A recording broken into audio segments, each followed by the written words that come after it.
Perpanjangan SIM bagi pengendara kendaraan yang habis di masa PPKM level 4 diberikan kemudahan oleh pihak kepolisian, dalam hal ini Satlantas Polrestabes Palembang, di mana Satlantas Polrestabes Palembang memberikan batas waktu selama 1 minggu atau dari tanggal 24 Agustus hingga 31 Agustus bagi masyarakat Kota Palembang yang ingin memperpanjang SIM-nya.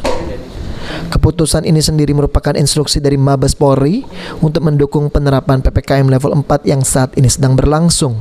Pengguna SIM yang SIM-nya mati pada tanggal 3 Juli sampai tanggal 23 Agustus masih bisa diperpanjang dari tanggal 24 sampai tanggal 31. Jadi di atas tanggal tersebut yang mati pada tanggal yang telah ditentukan itu harus membuat baru.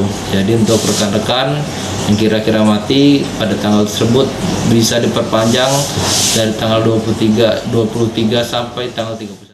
Selain Kota Palembang, sejumlah daerah lainnya di tanah air yang menerapkan PPKM level 4 diberikan dispensasi bagi warganya yang ingin memperpanjang SIM.